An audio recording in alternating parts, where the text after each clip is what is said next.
आजचं राजकारण पाहून सामान्य माणसाची आपल्या प्रत्येकाची एकच भावना आहे, महाराष्ट्राचं राजकारण असं कधी नव्हतं।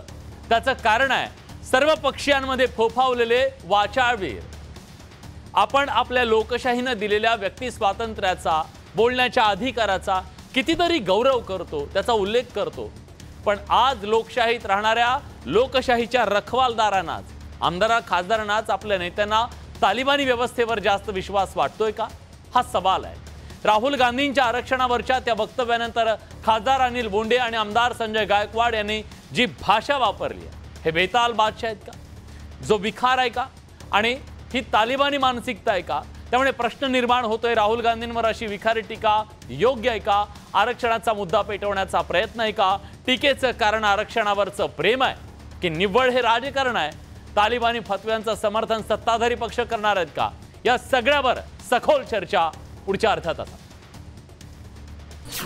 काँग्रेसचा ज्येष्ठ नेता राहुल गांधी, त्याची जीभ जो छाटेल त्याला 11 लाखाचं बक्षीस मी त्या ठिकाणी देईन।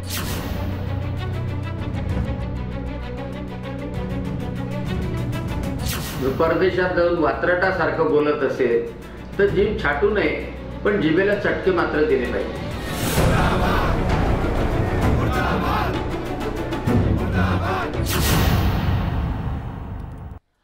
आज या चर्चेला सुरुवात करणार आहोत। या चर्चेसाठी मान्यवर पाहुणे आपल्या सोबत असणार आहेत।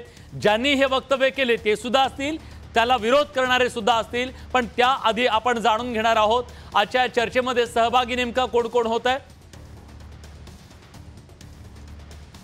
तर आजच्या चर्चेमध्ये सहभागी होण्यासाठी मान्यवर पाहुणे जोडले गेलेले आहेत। यशोमती ठाकूर आपल्या सोबत आहेत, त्याचबरोबर जयेश वाणी आपल्या सोबत, शिवसेनेचे प्रवक्ते।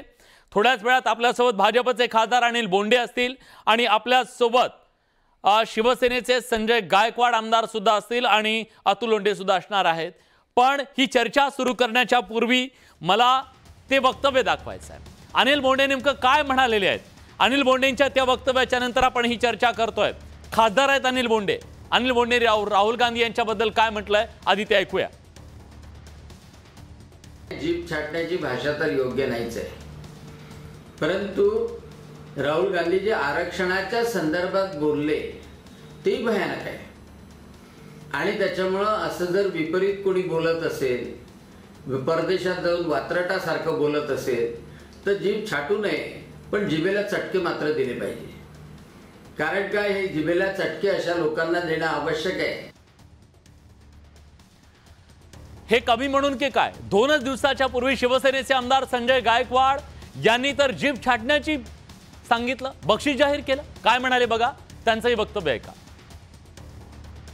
जो बाबासाहेबांचं आरक्षण संपवण्याची भाषा करतोय आपला काँग्रेसचा ज्येष्ठ नेता राहुल गांधी, त्याची जीभ जो छाटेल त्याला 11 लाखाचं बक्षीस मी त्या ठिकाणी देईन।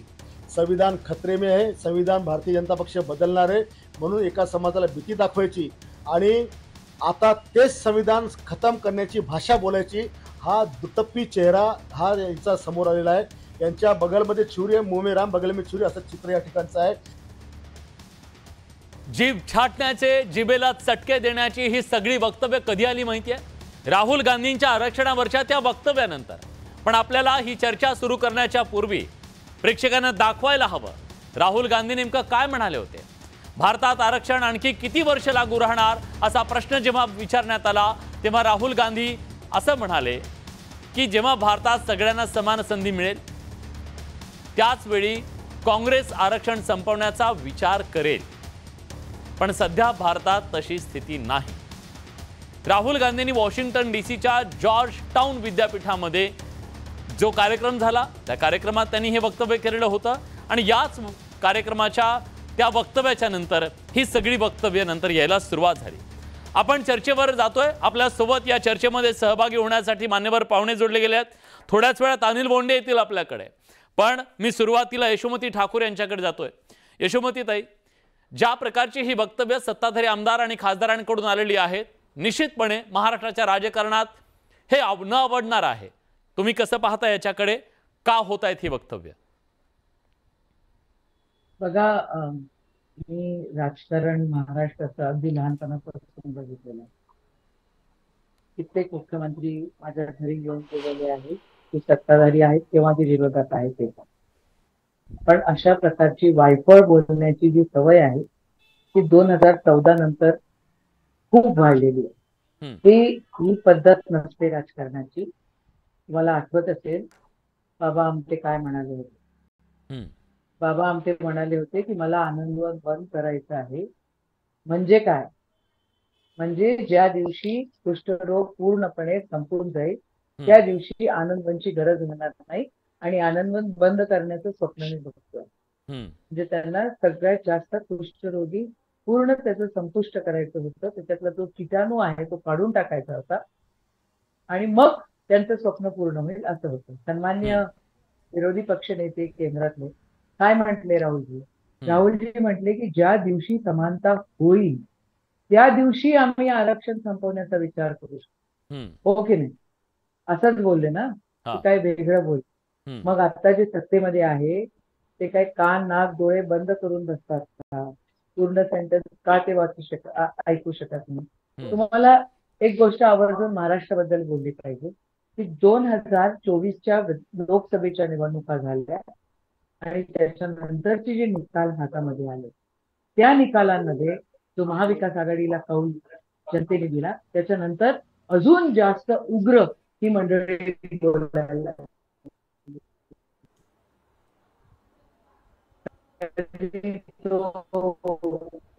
कोणता तरी बाबा ते बोलतं, कधी तो नितेश राणे तो काय करतात. आता ही जी मंडळी आहे ते त्यांना मूळ खासदारकी त्याच्यासाठी दिले गेले आहे की त्यांनी अमरावतीमध्ये दंगल घडवून आणली. आज पुन्हा लोकांना चेतवण्याचे कार्यक्रम भंग करण्याचा इराद्यानं आज त्यांनी ते बोललो. समजा हा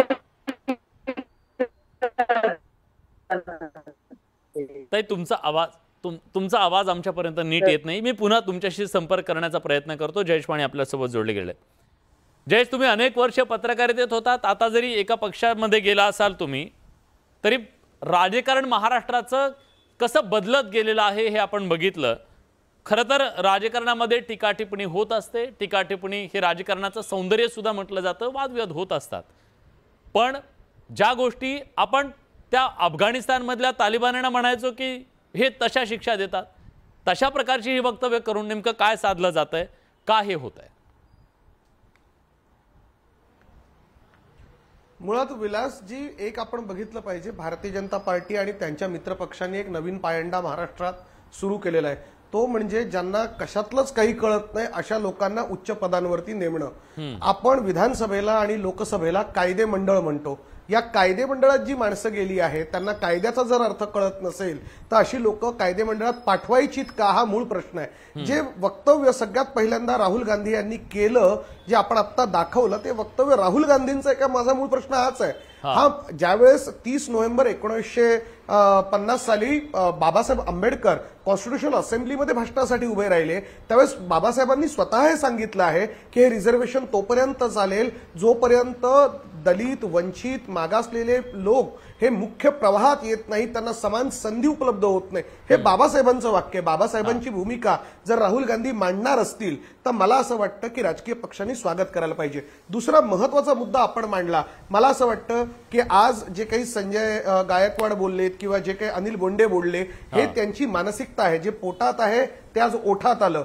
मनुनी आणि याज्ञवल्क्य स्मृती ज्यांना आपण म्हणतो आणि मनुस्मृती ज्याला म्हणतो, या दोन्ही मनुस्मृतीमध्ये आणि याज्ञवल्क्य स्मृतींमध्ये अशाच पद्धतीच्या शिक्षा विरोधकांना, आपले विचार न मानणाऱ्यांना दिलेले आहे. भारतीय जनता पार्टीवरती सातत्याने आम्ही हा आरोप करतोय की हे मनुस्मृतीचं राज्य आणायचं आहे.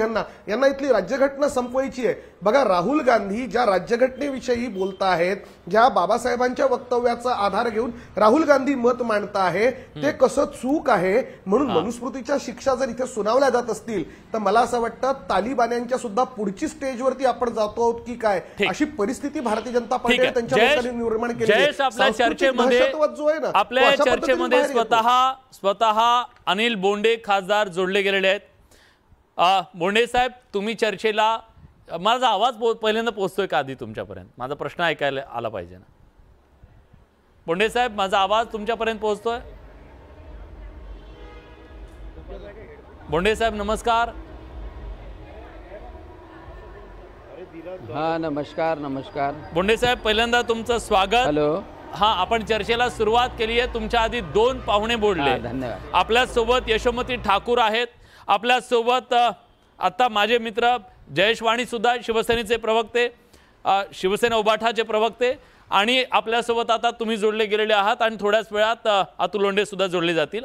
अनिलजी, तुम्ही जोडले जाण्याच्या आधी एक मुद्दा मांडला जयेशनी, आणि खरं तर मी सुद्धा सकाळपासून चेक केलं. भारतीय न्याय संहितेच्या 357 कलमांमध्ये अशी कुठली शिक्षा आहे का जी छाटण्याची, जिभेला चटके देण्याची, असं मी शोधलं तर तसं काही सापडलं नाही. जयेश असं म्हणतात की हे मनुस्मृतीत आहे.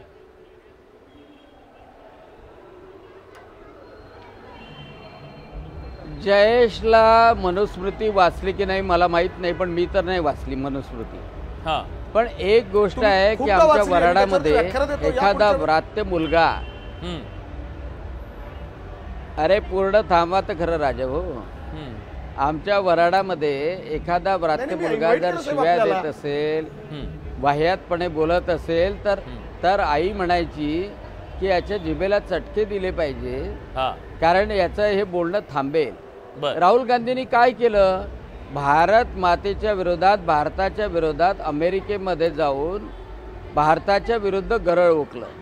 बरं, एवढंच नाही केलं तर भारत रत्न बाबासाहेब आंबेडकर यांनी जे संविधानामध्ये आरक्षण दिलेलं आहे ते आरक्षण आम्ही योग्य वेळ आल्यानंतर आम्ही काढू.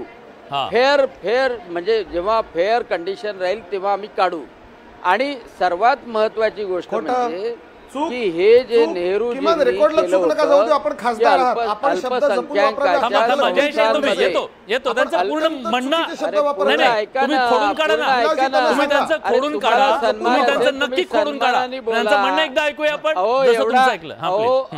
अरे बाबा एवढा सन्मान शिवसेना प्रमुख बाळासाहेब ठाकरेंसाठी राखून ठेवा.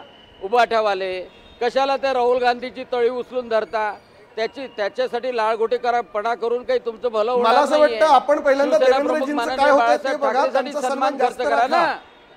आपल्या चंद्रशेखर अरे जरा त्याची चिंता अरे बाबा तुमची बाकी उद्धव साहेबांची बाळासाहेब ठाकरे यांच्या सन्मानासाठी वापरा. आम्ही समर्थ आहोत. अरे तुम्ही समर्थ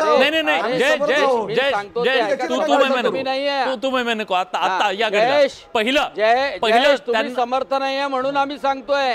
ठीक आहे, पहिली गोष्ट प्लीज तुमचं पूर्ण करा की वराडामध्ये व्रात्य मुलगा बोलत असेल. दुसरी महत्वाची गोष्ट की राहुल गांधींनी भारताच्या विरोधात गरळ ओकलं. भारताच्या संविधान निर्माता बाबासाहेब आंबेडकर यांनी जे आरक्षण दिलं आहे ते कोणाला दिलं? अनुसूचित जातीच्या लोकांना दिलं, अनुसूचित जमातीच्या लोकांना दिलं, ओबीसीच्या लोकांना दिलं, म्हणजे 70% भारताच्या नागरिकांना आरक्षण दिलं. मग या 70% आरक्षण ज्यांना मिळतं आहे त्याच्या विरोधात राहुल गांधी बोलतात आहे. त्यांचं मन दुखावलं त्याबद्दल राहुल गांधी माफी नाही मागणार का? मग अशा व्रात्य माणसाच्या जिभेला चटका देऊन त्यांनी पुन्हा तसं बोलू नये असं म्हटलं तर मी काय वावगं म्हटलंय? यात कोणती हिंसा आहे? आणि लोक देणारच आहे चटके, कारण की त्याच लोकांनी लोकसभेमध्ये यांनी जेव्हा फेक नॅरेटिव्ह पोहोचवला तेव्हा भरभरून मतदान केलं. मी तर यशोमती ठाकूरांना आवाहन करतो, अरे माझ्या विरोधात आंदोलन करण्याच्या ऐवजी राहुल गांधीच्या विरोधात आंदोलन करा की त्यांनी असं निवेदन अमेरिकेमध्ये जाऊन देऊ नये. आणि कशासाठी? की नेहरूजी जसं अल्पसंख्याकांचं लागूल चालन करायचे, राजीव गांधी जसं अल्पसंख्याकांचं लागूल चालन करायचे, तीच री त्यांचा नातू ओढतोय ना. ठीक आहे, मी अतुल लोंढेंना चर्चेमध्ये घेतोय. काश्मीरमध्ये लावलं का? अतुल लोंढेजी, तुमच्या भूमिकांबद्दल, आरक्षणाबद्दलच्या भूमिकांवर प्रश्न उपस्थित केला जातोय आणि ज्या प्रकारची भाषा वापरली जाते, तुमची पहिली प्रतिक्रिया, त्यांचं तुम्ही ऐकलं की नाही मला माहित नाही, पण तुमची पहिली प्रतिक्रिया. असं आहे की अनिल बोंडे साहेब हे खासदार आहेत आणि खासदारांची प्रतिमा जेवढी मलिन करता येईल तेवढी त्यांनी आजपर्यंत करण्याचं काम केलंय. माझा पहिला निषेध आहे त्या गोष्टीचा. आता यांनी सांगितलं की जिभेला चटके द्यायचे, जीभ जाळायच्या. मग नरेंद्र मोदीची जीभ किती 7 वेळा जाळायची का? 7 वेळा नरेंद्र मोदींनी या देशामध्ये 2014च्या पहिले जन्म घेणं पाप होतं. अरे मैं कहाँ पैदा हो गया, अरे वहां पर तो सब पहिले गलत था. राहुल गांधींनी किती भारताची प्रतिमा खराब करायची. ऐकून घ्या. नाही मग देशाचा प्रधानमंत्री संविधानिक नाहीये का? ऐकून घ्या. मधात बोललो नाही मी, मधात बोललो नाही बोंडे साहेब, मधात बोललो नाही मी, मधात बोललो नाही. यांना पहिले मधात बोलू नका देऊ. चमचेगिरी करणं थांबवा. बोंडे साहेब बोंडे साहेब मी येतो तुमच्याकडे. मी बोंडे साहेब येतो तुमच्याकडे. त्यांचं म्हणणं आपण ऐकलं पाहिजे. जसं तुमचं म्हणणं ऐकलं तसं, हा जसं त्यांचं म्हणणं ऐकलं. प्लीज प्लीज बोला. हा आणि दुसरं असं आहे की माझ्या माहितीप्रमाणे हे काही म्हणजे अनपढ गवार नाही, हे डॉक्टर आहेत, शिकलेले आहेत आणि यांना इंग्रजी कळते असं माझा समज आहे. आता मला 2 प्रश्न विचारायचे. मी तो पूर्ण व्हिडिओ ऐकवतो तुम्हाला. राहुल गांधींनी काय म्हटलं, म्हणजे आता यांनी जे म्हटलं, राहुल गांधींनी जे म्हटलं नाही ते तोंडात टाकून काहीतरी इश्यू करून नरेंद्र मोदींकडे आपले काही नंबर वाढतात का ह्याचा प्रयत्न हे लोक करतात आहे. संजय गायकवाड असो किंवा अनिल बोंडेजी असो. मी तो व्हिडिओ पण ऐकवतो म्हणजे जनतेला पण कळेल.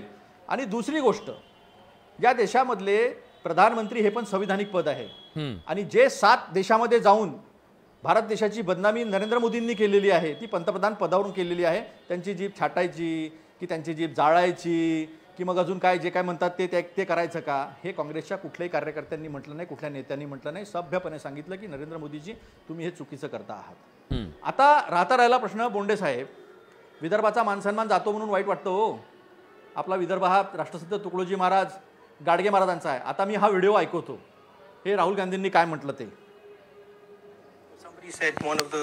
Somebody misquoted me yesterday saying that I'm against reservations. I've been saying again and again and again, we're going to increase reservations beyond 50%. And I'm not against reservations.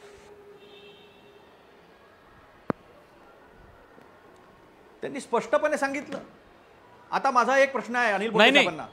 अतुलजी, फक्त माहितीसाठी तुमच्या माहितीसाठी तुमच्या बाजूच्या विंडोमध्ये आपण ते चालवतोय. त्या बाजूच्या विंडोमध्ये आपण चालवतोय. राहुल गांधी नेमकं काय म्हणाले होते ऐकून घ्या.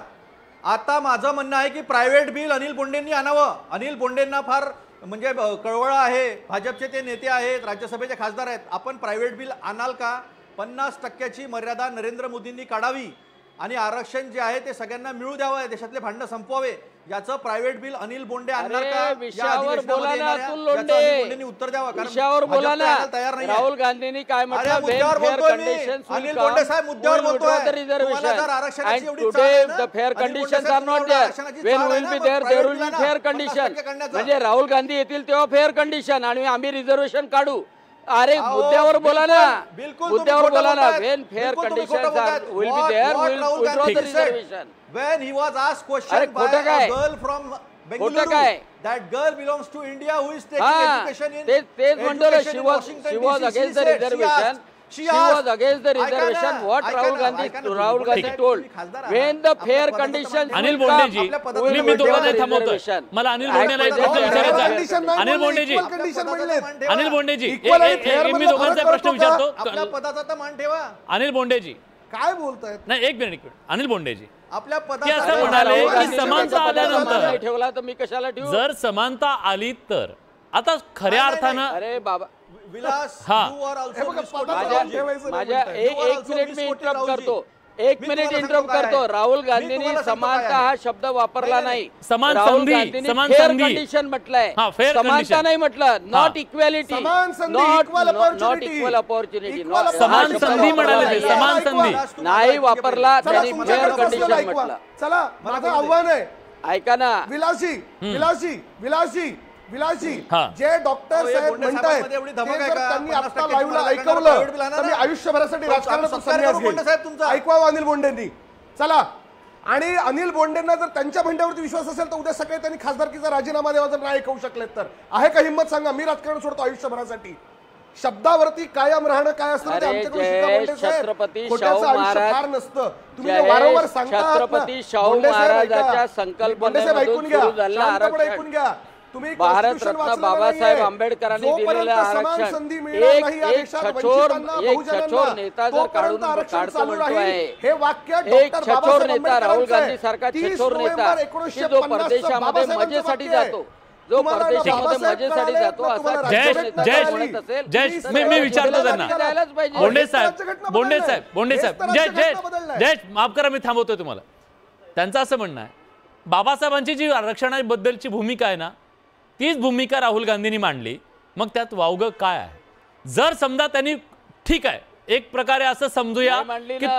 तुम्हाला मान्य नाहीये, तुम्हाला जर मान्य नसेल तर त्याच्याबद्दल तुम्ही पोलीस कंप्लेंट करू शकता. कायद्याचं राज्य आहे ना की आपण तालिबानमध्ये राहतो.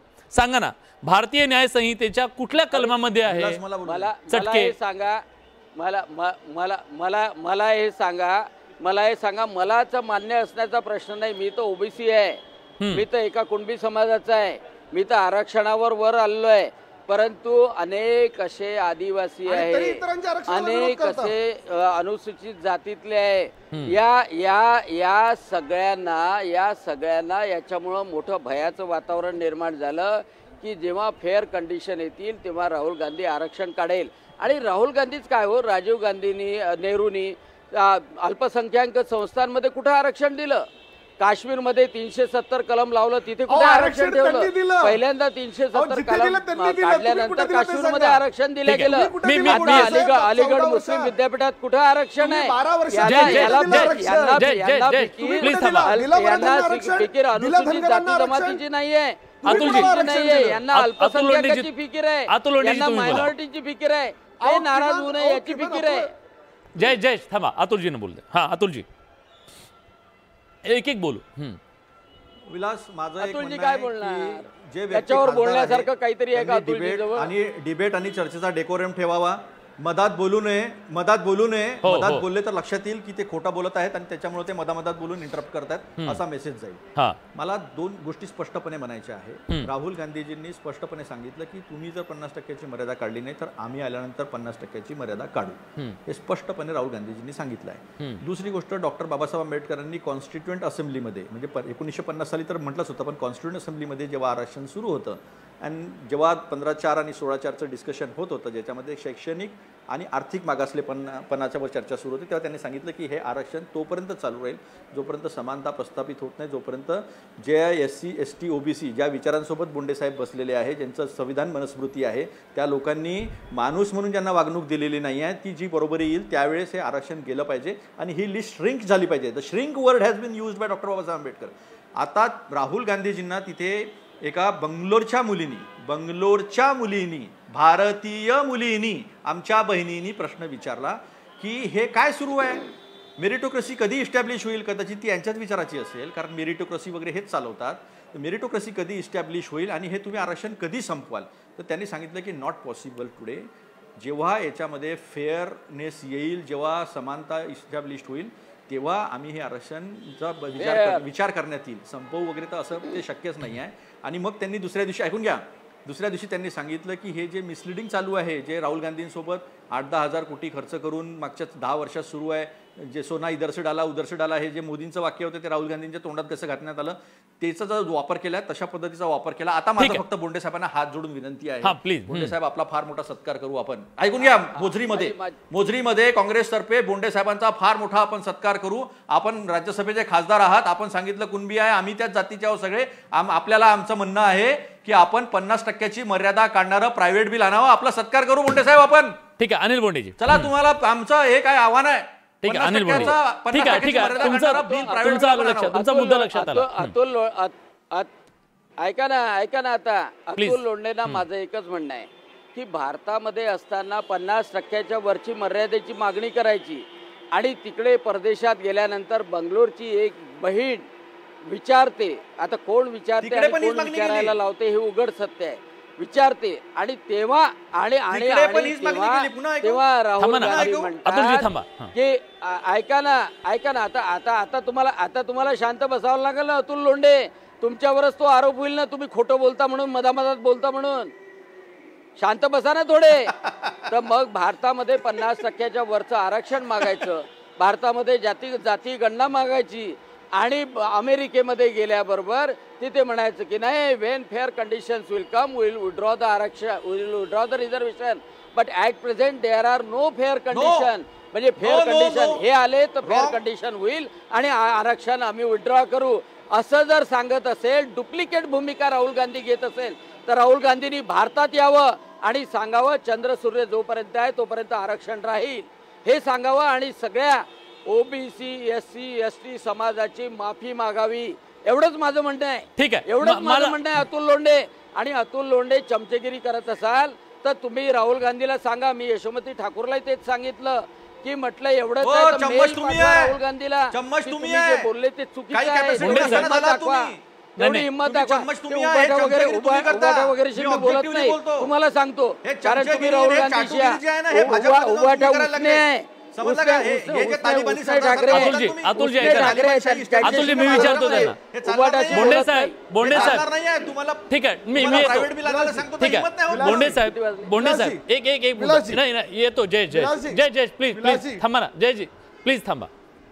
बोंडे साहेब तुमचं काय धोरण आहे आरक्षणाच्या बद्दलचं? नाही प्लीज वैयक्तिक नको. बोंडे साहेब तुमची काय भूमिका आहे? तुमची भूमिका काय आरक्षणाबद्दलची? आरक्षण आजन्म हजारो वर्ष किती वर्ष चालू राहील, कधीपर्यंत राहील, काय तुमची भूमिका असेल ना? भारत रत्न बाबासाहेब आंबेडकरांचं संविधान जोपर्यंत आहे तोपर्यंत आरक्षण सुरू राहिलं पाहिजे ही माझी भूमिका आहे. कारण की अजूनही भारतामध्ये जातीय प्रथा आहे. समानता आल्यानंतर सुद्धा राहायला पाहिजे का? जातीय प्रथा संपत नाही. आपल्या देशात जर समानता आली उद्या तरी सुद्धा ना बाबा.